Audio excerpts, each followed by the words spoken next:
Oi, pessoal, sejam todos muito bem-vindos nesse momento que eu preparei para vocês com muito carinho e dedicação. Eu quero falar então que eu estou muito feliz por vocês estarem aqui comigo nesse momento tão especial. Hoje a gente vai falar então sobre um tema que, sinceramente, na minha opinião, ele transforma completamente, a forma como a gente atua com crianças no contexto tanto clínico quanto educacional, que é a avaliação psicomotora. E eu espero que hoje vocês percebam a real importância, da avaliação psicomotora. Eu vou falar um pouquinho de mim para vocês. Eu sou a Bruna Araruna, fisioterapeuta há 14 anos, especialista em psicomotricidade, e há alguns anos eu trabalho acompanhando, o desenvolvimento de crianças, principalmente aquelas crianças que trilham uns caminhos diferentes, né? Crianças autistas, com TDAH, com atrasos motores, com desafios no planejamento, e outras, condições neurodivergentes. E deixa eu contar uma coisinha para vocês com toda sinceridade. Quando eu comecei a minha trajetória na psicomotricidade, eu achava que eu sabia realmente avaliar e acreditava em muitos mitos que daqui a pouco eu vou contar para vocês, alguns deles. Eu observava a criança, observava a criança brincar, anotava os comportamentos, registrava algumas informações e eu achava que isso era o suficiente. Mas eu estava apenas olhando o que estava na superfície, sem entender de verdade o que está por trás de cada movimento, de cada reação, de cada comportamento. E foi com o tempo, com muita prática clínica e com muito estudo, estudo da minha parte, porque eu tive dificuldades para encontrar cursos assim, que me dessem essa verdade. E aí eu percebi que avaliar não é só observar, avaliar é investigar, é entender o funcionamento do corpo e do cérebro e como essa conexão acontece. E quando a gente entende isso, a nossa prática muda completamente. A gente deixa de tentar de tudo um pouco e a gente vai começar a intervir com propósito, com precisão e começa a ver resultados reais. Então hoje, o meu objetivo com vocês aqui é muito claro, tá? Eu quero guiar vocês numa jornada para que juntos nós possamos desconstruir alguns mitos bem comuns, e erros clínicos sobre avaliação psicomotora. Eu quero que a gente consiga entender profundamente, a diferença do desenvolvimento típico e do desenvolvimento atípico. A gente vai analisar a função por função dos pilares psicomotores com exemplos reais e aplicáveis na prática e construir juntos um olhar clínico, mais afiado, estratégico e transformador. Então vamos abrir juntos o nosso olhar hoje? Porque eu quero que vocês saiam desse momento aqui com ferramentas práticas, um raciocínio muito mais sólido sobre avaliação psicomotora. E esse momento não é só teoria, tá? Ele é sim sobre como mudar a forma que a gente enxerga e atua no desenvolvimento infantil. Então, agora que a gente já se conectou um pouquinho, vocês entenderam o propósito dessa aula, eu quero começar então mostrando algo que vai mudar completamente o jogo na prática clínica, que são os erros e os mitos mais comuns que eu vejo os profissionais cometendo na hora de avaliar uma criança. Esses erros, eles são frequentes, tá?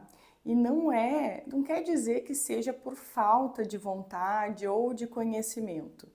Eles acontecem muitas vezes porque a gente aprende a avaliar de uma forma mais superficial e sem entender o que realmente está por trás, por trás de cada etapa que a criança está vivenciando. E eu quero que você preste atenção nisso, tá? A forma como a gente vai avaliar, ela define a forma como nós vamos intervir. E se a avaliação ela for rasa, a sua intervenção também será rasa. E se a avaliação for mais profunda, a intervenção vai ser transformadora. Olha a diferença aí, né? Então, vamos começar desmontando os principais mitos que eu vejo, tá? Vamos para o primeiro mito. Avaliar é só observar. Esse é, sem dúvida, eu acho o erro mais comum. Muitos profissionais, eles acreditam que a base, né, que basta a gente observar a criança brincando para avaliar as suas habilidades. Sim, gente, a observação ela é muito importante, mas ela é apenas uma parte de todo esse processo. Avaliar não é só assistir, avaliar é investigar e investigar com intencionalidade. É saber o que procurar e como interpretar aquilo que a gente está vendo, né, o que a gente encontrou. Eu vou dar um exemplo então para vocês. Se eu vejo uma criança que evita subir escadas, eu posso apenas anotar dificuldade motora grossa, tá? Mas uma avaliação de verdade, ela vai fazer eu me perguntar: será que é medo? É falta de força? É alteração no equilíbrio? É déficit no planejamento motor? Ou é uma desorganização espacial? Vocês percebem aí a diferença disso? Olha como muda o nosso olhar, né? A observação, ela mostra o que acontece, mas a avaliação, ela mostra o porquê isso acontece. Outro mito, então, é que o diagnóstico já basta. Esse é um erro gravíssimo, tá? Acreditar que o diagnóstico médico, ele já vai nos dar todas as respostas. O diagnóstico, ele vai dizer o que a criança tem, mas ele não diz como essa criança funciona. E vai ser essas nuances funcionais que vão determinar o sucesso ou o fracasso da nossa intervenção. Eu vou dar um exemplo para vocês, tá? A gente vai ter duas crianças com o mesmo diagnóstico, um diagnóstico de autismo, mas elas podem ser completamente diferentes do ponto de vista psicomotor. Ela pode ter uma excelente coordenação global, mas aí vai ter dificuldade no planejamento motor, na imitação. A outra, ela vai poder ter um tônus, né, ela pode ter um tônus mais baixo, um equilíbrio mais prejudicado e ter dificuldade na organização espacial. E aí, se você tratar essas duas crianças da mesma forma só porque elas têm o mesmo diagnóstico de autismo, você vai errar com as duas.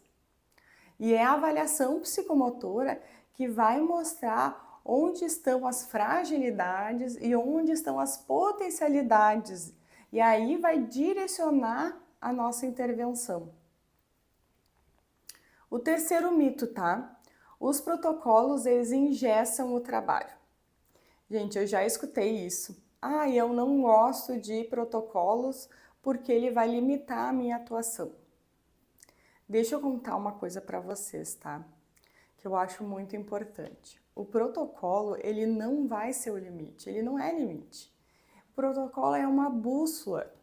Ele não vai te prender, ele vai te orientar qual o melhor caminho a seguir, né? E quando nós usamos os instrumentos validados, nós conseguimos comparar os dados com os parâmetros normativos, a gente consegue identificar atrasos ou avanços com mais precisão, a gente consegue também mensurar o processo ao longo do tempo e justificar as nossas decisões clínicas com embasamento, né, com base nas evidências.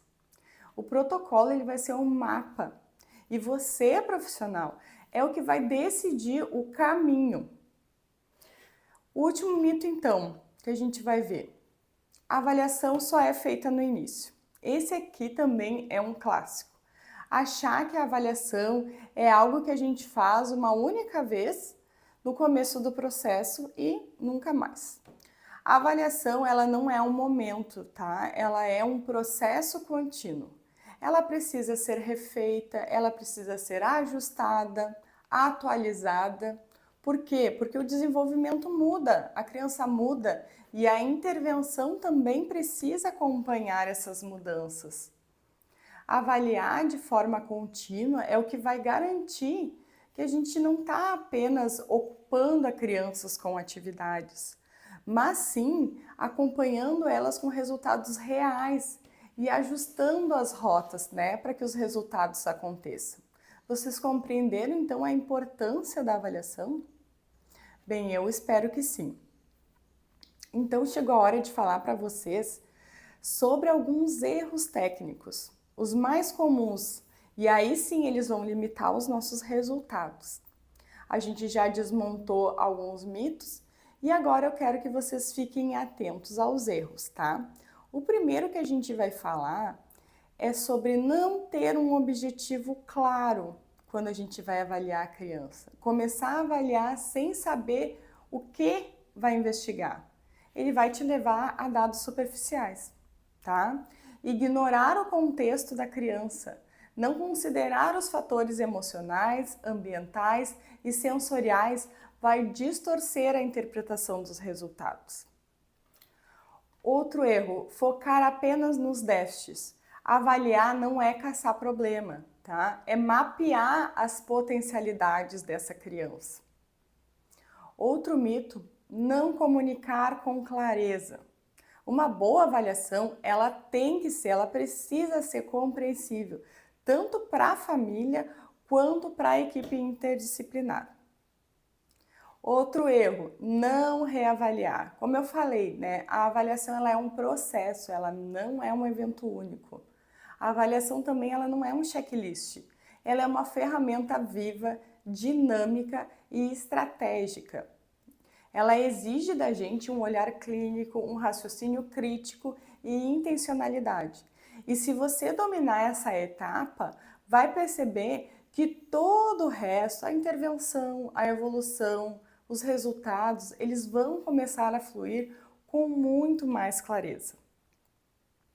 Vou tomar uma aguinha e a gente vai conversando, tá? Bom, a gente já entendeu os erros, né? Que a gente precisa evitar. Agora a gente vai dar um passo um pouquinho mais profundo.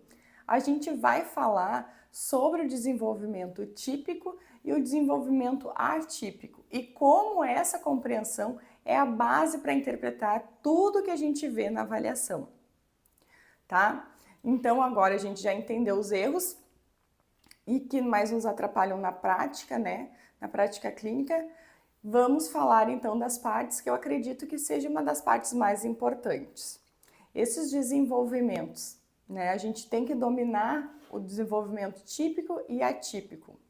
E eu quero que vocês prestem muita atenção, porque entender essas duas trajetórias é o que vai permitir que a gente interprete os sinais, né? Com mais facilidade, precisão e ajuda a gente a construir um raciocínio clínico muito mais sólido. Vamos falar então primeiro sobre o desenvolvimento típico, que é aquele que vai seguir aquela sequência esperada dentro dos padrões considerados normais, né, para cada faixa etária da criança. Isso não significa, gente, que todas as crianças vão ter que fazer tudo no mesmo mês, no mesmo dia, né? Cada uma ela vai ter o seu ritmo, mas vai existir uma ordem mais ou menos previsível e esperada para cada aquisição das habilidades. Por exemplo, antes de andar, a criança ela precisa, né, engatinhar ou ela vai se arrastar. Antes de escrever, a gente sabe que ela vai precisar desenvolver a apreensão, a coordenação fina e a organização espacial. Antes de falar, ela precisa também passar pela etapa da atenção compartilhada e da imitação. E essas etapas, elas constroem o que nós chamamos de base do desenvolvimento. Quando elas acontecem dentro de uma janela esperada, aí nós podemos dizer que existe um desenvolvimento típico. Agora eu vou falar um pouquinho sobre as características desse desenvolvimento, né? Que ele é uma progressão gradativa, é uma progressão organizada das habilidades. Existe aí uma integração entre as áreas motoras, cognitivas, emocionais e sociais, tudo vai andando junto. A criança ela consegue ter uma adaptação constante às demandas do ambiente. Ela usa também o movimento como meio de exploração e aprendizagem. E aí vai acontecendo evolução de comportamentos, vai de comportamentos mais simples para comportamentos mais complexos. E aqui entra um ponto crucial, tá? O desenvolvimento típico, ele não é apenas biológico. Ele também é relacional, experiencial e ambiental. E o que isso quer dizer para a gente? Que a criança ela precisa de experiências para que o seu potencial se manifeste.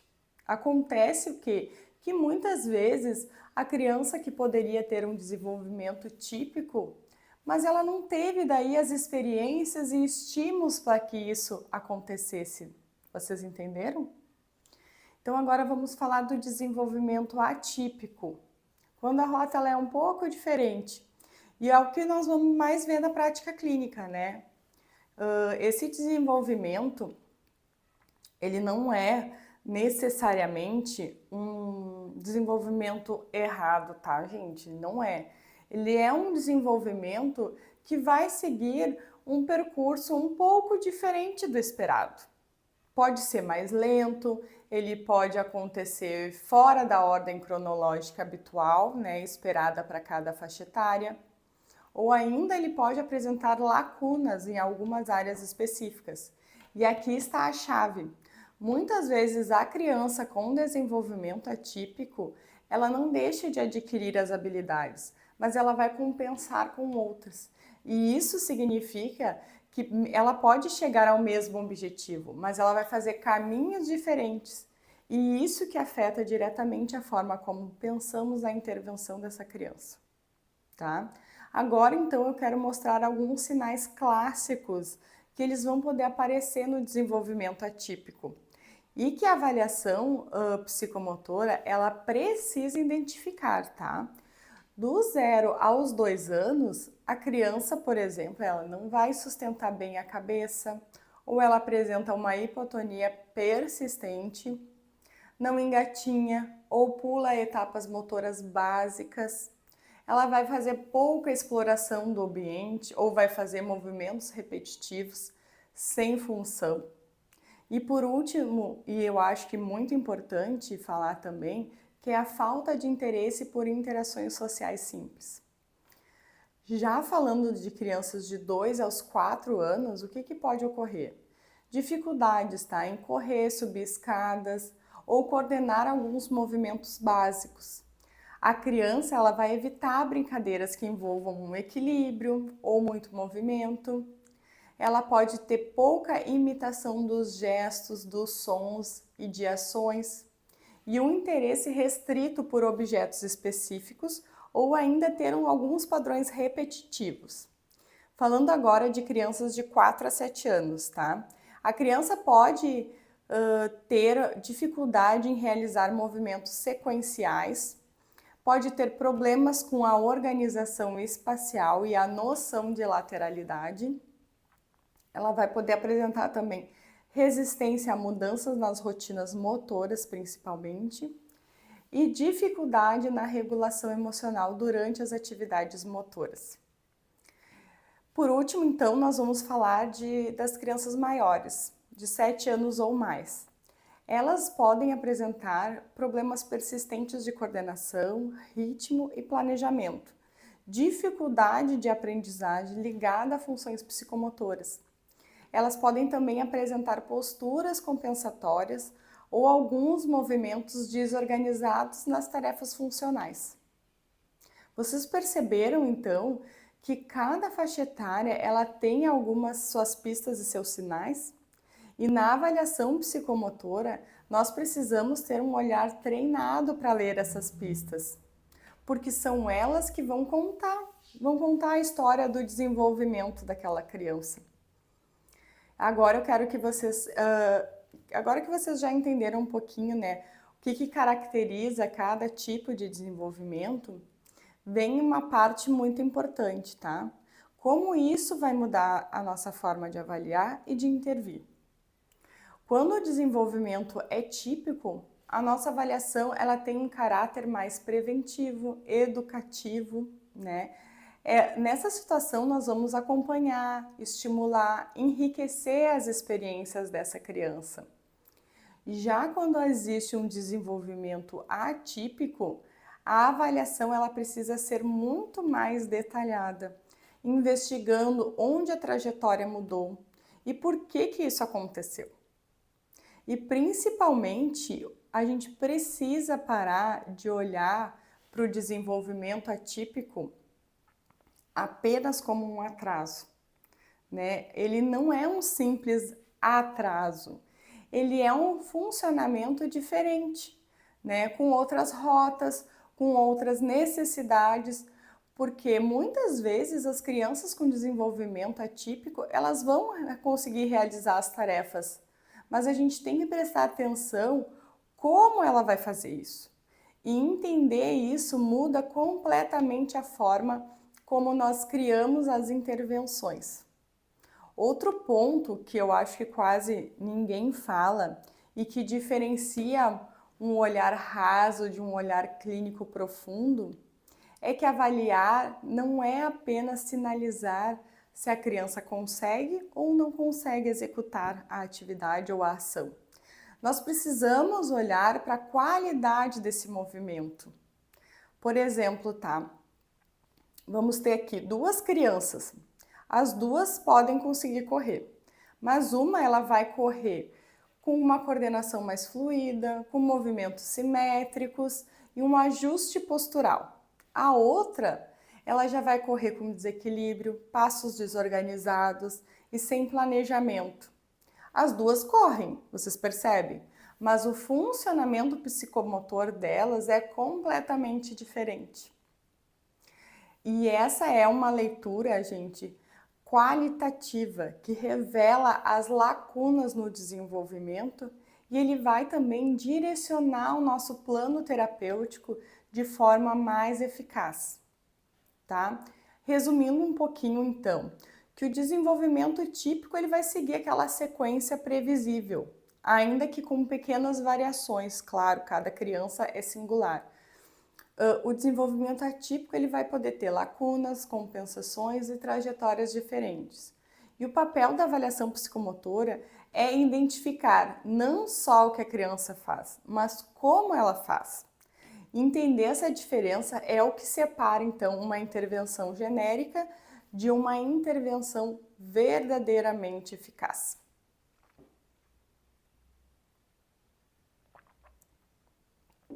Agora chegou uma hora muito importante, né, desse momento. Nós vamos falar, então, sobre cada uma das funções psicomotoras. Aquelas que vão formar a base, né, do desenvolvimento da aprendizagem, da autonomia e da participação social dessa criança. Gente, entender essas funções é essencial, porque elas são os pilares que sustentam tudo. Aí a gente vai da coordenação motora até a regulação emocional, da linguagem à atenção, do brincar à escrita, né? E a gente tem que pensar assim, ó, toda dificuldade comportamental, cognitiva ou escolar tem em algum nível uma base corporal e psicomotora. E é por isso que o nosso olhar precisa ser muito mais profundo do que simplesmente a criança não realiza. E a pergunta que nós precisamos fazer é: por que ela não faz? Vamos olhar cada função agora com calma, entendendo o que ela é, como avaliá-la e o que ela revela. E aí vamos começar então pelo primeiro pilar, que é a tonicidade, que é a base de tudo. A tonicidade, então, ela vai ser o repouso, né? Aquela tensão de repouso dos músculos. É uma ativação mínima, mas que mantém o corpo pronto para agir. Sem uma boa tonicidade, o corpo não tem base para postura, equilíbrio, coordenação ou precisão. Quando a tonicidade está baixa, no caso, então, da hipotonia, a criança ela vai se cansar mais rápido, tem dificuldades para sustentar a postura, vai mostrar movimentos mais lentificados e sem força. Ela normalmente vai evitar desafios motores, tá? E aí a gente tem um outro caso, quando a tonicidade está alta. No caso da hipertonia, a criança vai parecer mais rígida, travada, os movimentos eles vão ser pouco fluidos, ela tem dificuldade de ajustar a postura nos diferentes contextos ali que ela está vivenciando. Agora, alguns exemplos clínicos, tá? Uma criança que ela não consegue sentar direito na cadeira, ela vive, ó, escorregando para baixo. Ela pode não estar desatenta, ela pode estar com um tônus baixo, uma hipotonia, né? O que vai dificultar a sustentação postural dessa criança na cadeira. Avaliar a tonicidade envolve a gente observar a postura, a resistência muscular, quanto tempo ela segura essa postura e as respostas ao movimento. Não é só força, é o controle da base, tá? O segundo pilar que a gente vai falar vai ser o equilíbrio, que é o nosso eixo de controle corporal. Aqui nós temos equilíbrio estático e dinâmico. E o equilíbrio ele é a capacidade de manter o movimento estável, né, em repouso ou em movimento. E ele é essencial para praticamente tudo, desde andar até regular as nossas emoções. Quando o equilíbrio da criança está alterado, ela pode evitar, né, correr, saltar ou subir nos brinquedos, ela pode ter medo de altura ou até medo de movimentos rápidos. Ela normalmente cai com mais frequência, ela vai mostrar movimentos desorganizados ou sem controle.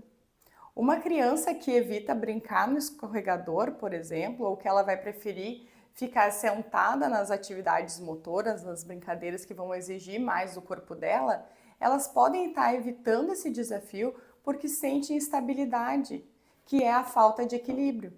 E isso vai gerar insegurança tanto corporal quanto emocional.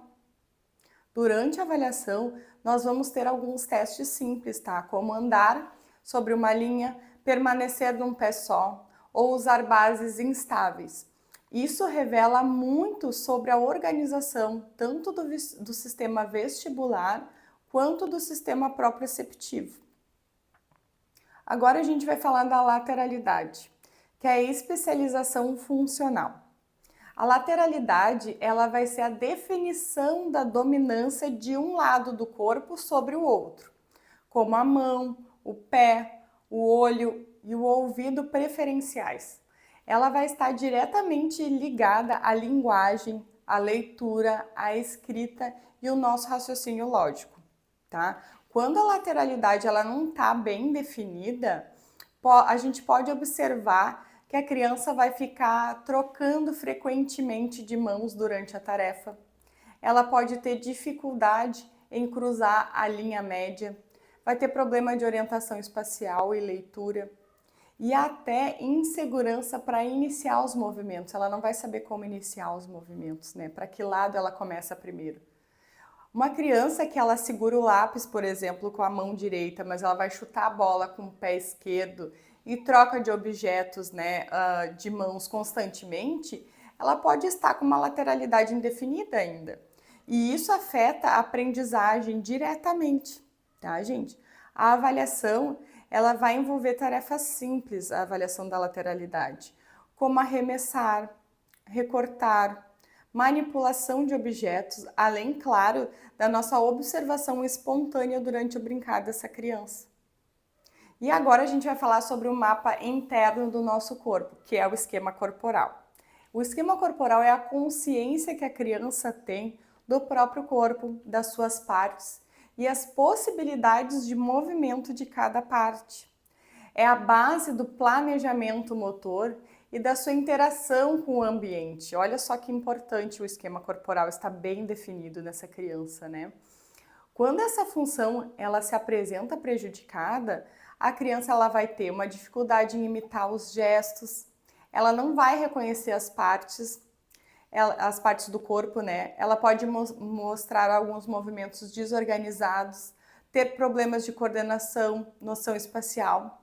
Então a gente pode pensar num exemplo assim, Que a gente pode pedir para uma criança tocar no ombro. E aí ela vai lá e vai tocar no cotovelo, né? O que ela pode estar apresentando? Dificuldade no esquema corporal.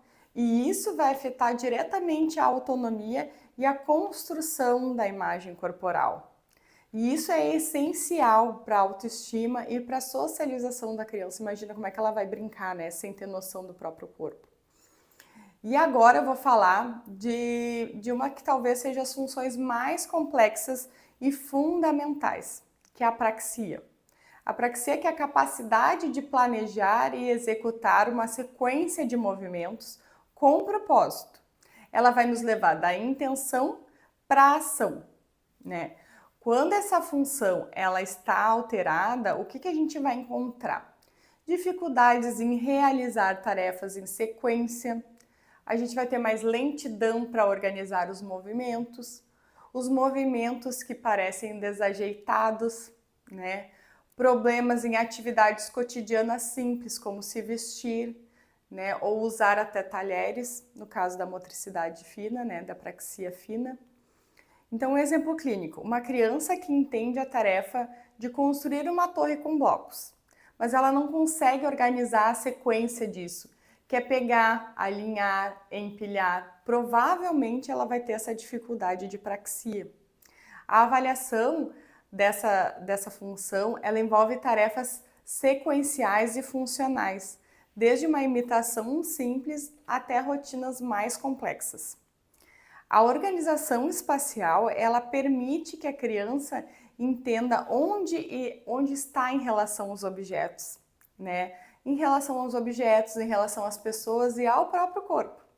Sem essa habilidade, ela se perde nas tarefas e tem dificuldades escolares bem sérias, tá, gente? Agora vamos falar sobre alterações aqui na organização espacial. O que elas vão gerar? Vai gerar dificuldades com direita e esquerda, problemas de copiar desenhos ou letras, ela vai trocar as letras na hora da escrita, tem dificuldades também em organizar o material ou o seu espaço ao redor. Por exemplo, tá? Uma criança, ela pode escrever palavras fora da linha, ou então ela mistura as direções no desenhar, no pintar. E não quer dizer que seja uma preguiça, mas ela pode estar com dificuldade de organização espacial, tá? Agora a gente vai falar sobre a organização temporal, que é a percepção do tempo. Essa função, ela está relacionada à sequência, ritmo e à duração dos eventos. Ela é fundamental para a linguagem, para a leitura e para a execução das tarefas com etapas. E aí a gente fala da previsibilidade também, tá? Quando ela está alterada, o que a gente vê? Dificuldades de seguir rotinas, a criança vai ter problemas com o ritmo em atividades motoras ou musicais também, lentidão ou aceleração excessiva nas tarefas, dificuldades em entender ordem e sequência. Um exemplo aqui para vocês, tá? Uma criança que ela não consegue organizar a sequência de eventos numa história, por exemplo, ou que tem dificuldades em acompanhar o ritmo de uma música, ela pode sim estar com a organização temporal prejudicada. Então, por fim, essas duas funções, que muitas vezes são esquecidas na hora da avaliação psicomotora, elas impactam, tá, profundamente no resultado, tanto na regulação emocional quanto na atenção. Tá? O que a gente tem que pensar agora? O corpo, ele não se move bem se a mente não estiver disponível. Uma criança desorganizada emocionalmente ou uma criança hiperalerta vai apresentar dificuldades em todas as outras funções, mesmo que as habilidades motoras estejam preservadas. Ela pode se desorganizar e até mesmo entrar em crise, falando em crianças autistas, né? O que os sinais clínicos vão incluir? Reações exageradas a estímulos, evitação de desafios motores, falta de engajamento, dificuldade de iniciar ou sustentar as tarefas, né? Então, uma criança que ela vai começar bem uma atividade e logo ela começa a se frustrar e pode até abandonar. E não por ela estar com um problema motor, mas sim com baixa tolerância à frustração e ela vai ter dificuldades nessa autorregulação para manter realizando a tarefa. Então a gente tem que entender que cada função psicomotora conta uma parte da história do desenvolvimento dessa criança. E a avaliação, ela precisa olhar para todas elas, porque elas se conectam, né, como peças de um quebra-cabeça. Se uma delas estiver fragilizada, todo o sistema vai ser impactado. E o nosso trabalho não é apenas identificar qual peça está fora do lugar, mas entender como cada função influencia a outra. E com isso, sim, como que isso vai se manifestar na prática? O que a gente vai enxergar nessa criança? Agora a gente já entendeu, né, as funções psicomotoras, como elas se manifestam. A gente vai falar então sobre construir hipóteses. É uma parte muito importante, tá, gente?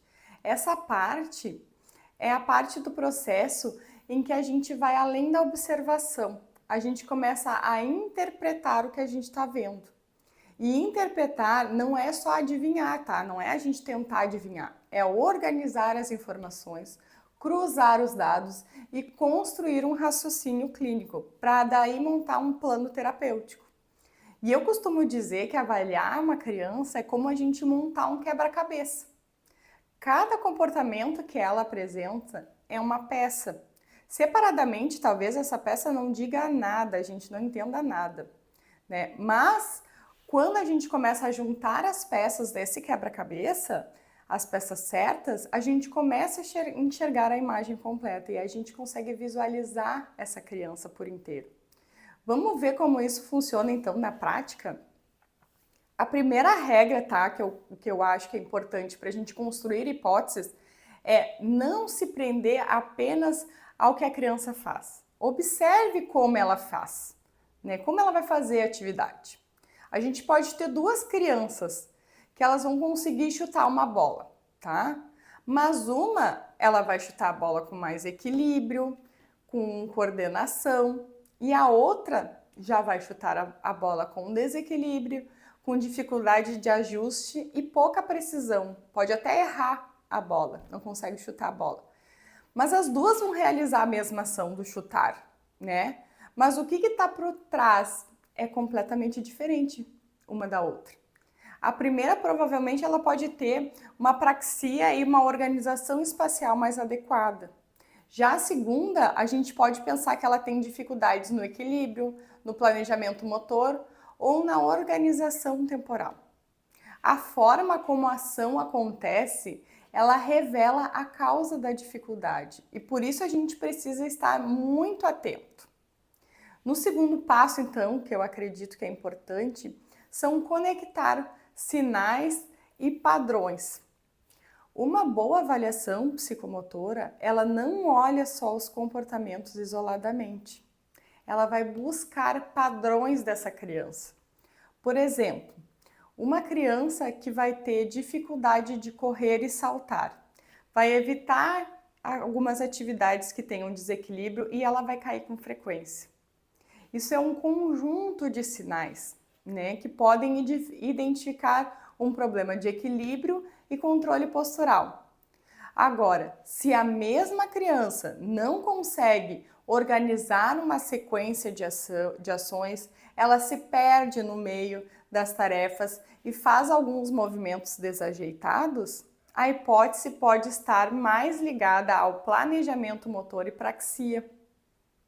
Vocês conseguem entender?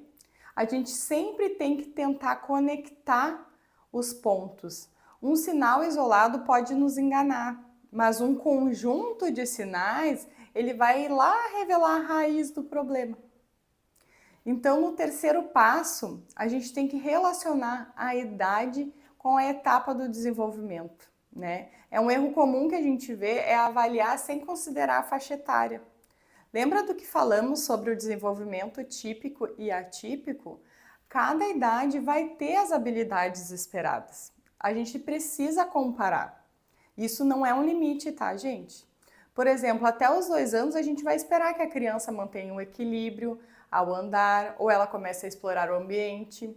Até os 4 anos ela deve já estar correndo, saltando, iniciando noções de lateralidade. Aos 6 ela já precisa ter uma coordenação suficiente nas tarefas mais complexas. Se a criança tá de 6 anos, ela ainda apresenta características esperadas para uma criança de 3 anos, o que isso nos mostra? Isso nos mostra que há uma defasagem do desenvolvimento psicomotor. Isso não quer dizer que a criança tenha preguiça ou que seja birra, mas é um sinal clínico que ele precisa de ser interpretado. Agora nós vamos considerar alguns fatores emocionais e contextuais, tá? Uma avaliação completa, ela nunca vai olhar apenas para o corpo. O corpo e a emoção, eles sempre andam interligados, eles andam juntos. Por isso, sempre pergunte, tá? A criança está evitando a tarefa por quê? Porque ela não consegue ou porque ela está ansiosa? Ela tem baixa tonicidade ou ela tem falta de confiança? Ela está com dificuldade de atenção ou a tarefa não fez nenhum sentido para ela e aí ela não engajou? Muitas vezes, os comportamentos motores eles vão ser expressões dos estados emocionais dessa criança. E se a gente ignorar isso, pode levar a interpretações muito equivocadas. Agora, então, que a gente já pensou nos dados, observou os padrões, né, vimos as idades e as emoções, é hora da gente construir, então, as hipóteses. E aqui vai uma dica bem importante. Uma boa hipótese, ela sempre responde a 3 perguntas, tá? O que está acontecendo? Fazer a descrição dos sinais. Por que está acontecendo? Qual é a função psicomotora que pode estar relacionada? E como isso impacta a vida da criança? Qual é a consequência funcional disso? Eu vou dar um exemplo de uma hipótese, tá? A criança apresenta movimentos desorganizados e dificuldade em completar sequências motoras simples. Aqui nós estamos falando da primeira pergunta, que é o que está acontecendo com a criança. Agora a gente vai falar o porquê. Bom, provavelmente pode estar relacionado a alguns déficits de planejamento motor e praxia. Entenderam o porquê? E o que dificulta a realização de tarefas diárias como se vestir e brincar? E aqui, né, a gente já está falando de uma terceira pergunta, né? Qual a consequência funcional? Então a gente vai colocar isso em prática com 2 exemplos simples, tá? Que eu vou falar para vocês aqui agora. No primeiro caso, uma criança de 4 anos que evita subir em brinquedos, ela vai cair com frequência e prefere atividades sentada. A hipótese é alteração no equilíbrio e no controle postural, levando a uma insegurança motora. Qual é a intervenção que a gente pode pensar? Atividades em bases instáveis, mudança de direção, brincadeiras com deslocamento, tá? No segundo caso, já estamos falando de uma criança de 6 anos, que já entende a tarefa, mas ela executa com lentidão, se perde nas etapas e apresenta movimentos desajeitados. Qual pode ser a nossa hipótese? Déficit no planejamento motor e praxia, afetando a autonomia funcional. O que a gente pode pensar de intervenção para essa criança? Algumas atividades com sequência, organização de rotinas motores, treinos funcionais. Então, pessoal, essas hipóteses não são palpites, tá? São construções clínicas baseadas nos dados. E aí observe como o movimento acontece. Conecte os sinais nos padrões. Considere a idade, emoção e o contexto social dessa criança. E sempre traduza o que você observa de impacto funcional. Isso é super importante. Agora que vocês já dominam, então, os fundamentos da avaliação, as funções psicomotoras, construções de hipóteses clínicas. Chegou o momento da gente amarrar tudo isso, tá? Em um conceito que muda completamente a forma como enxergamos o desenvolvimento, que é a conexão entre o corpo e o cérebro. Isso que eu vou falar agora, eu quero que vocês levem para a vida profissional de vocês, tá? O corpo, ele fala antes da palavra. O corpo aprende antes do pensamento. E o corpo que prepara o cérebro para pensar, planejar e aprender. Então, o corpo está sempre interligado, gente. Isso é neurociência pura. Tudo que acontece no cérebro acontece a partir do corpo. E o movimento é a nossa primeira linguagem, né? É a primeira linguagem do ser humano. E é através dele que a criança vai começar a conhecer o mundo, vai organizar experiências e construir caminhos neurais que vão sustentar as habilidades cognitivas, emocionais e sociais ao longo da vida. Durante muito tempo, a ciência tratou o corpo e o cérebro como duas coisas separadas, tá? Mas hoje a gente já sabe que elas são um sistema único. E a psicomotricidade trabalha exatamente nessa interseção. Cada movimento que a criança realiza não é apenas muscular. Ele envolve atenção, planejamento, memória, emoção e tomada de decisão.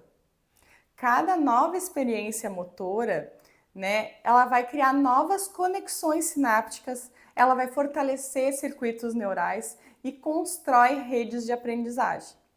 Por isso, então, quando a gente trabalha movimento, nós não estamos apenas estimulando os músculos, nós estamos literalmente modificando a arquitetura cerebral. Então, vamos falar de alguns exemplos práticos dessa relação. Começando pela atenção. São atividades motoras que exigem mudança de direção, né? Parada e retomada, treinam o foco e o controle inibitório. Falando agora de funções executivas, a gente vai trabalhar com jogos com regras, sequência e tomada de decisão que estimulam o planejamento, a memória de trabalho e a flexibilidade cognitiva.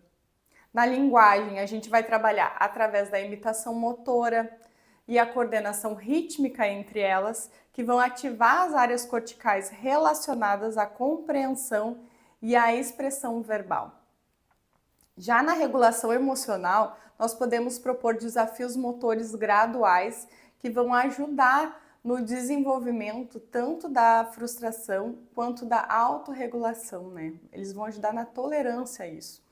Então, quando você avalia e intervém pelo corpo, está atuando diretamente em áreas chaves do cérebro.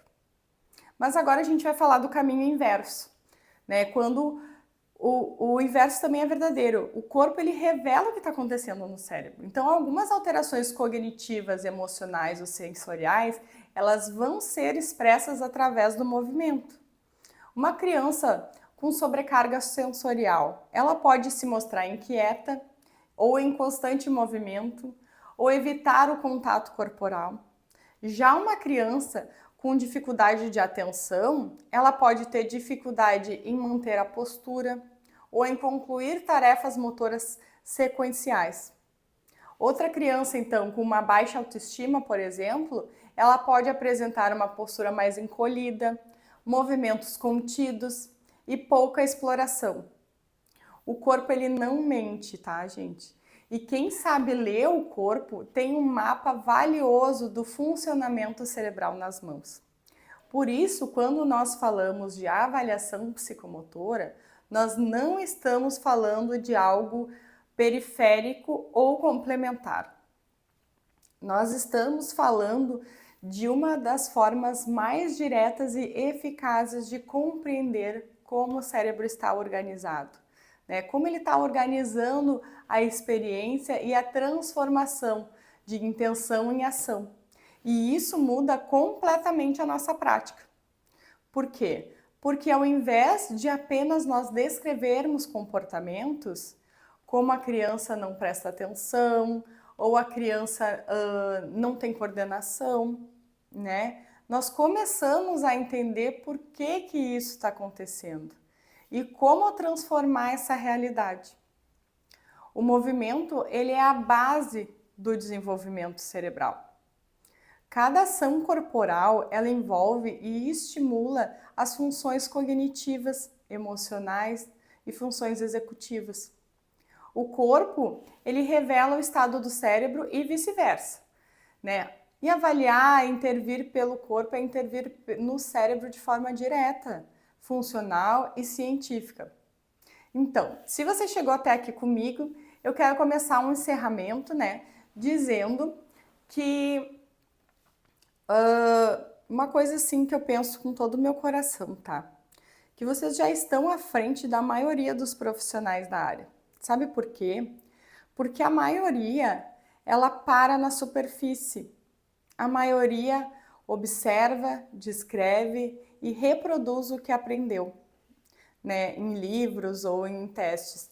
Mas poucos têm a coragem de olhar além. Poucos querem entender o porquê, a raiz, o que está escondido por trás do comportamento e do movimento dessa criança.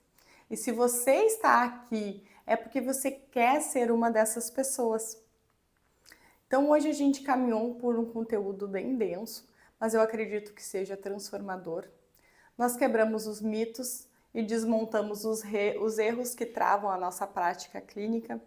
Entendemos juntos a diferença, né, do desenvolvimento típico para um desenvolvimento atípico.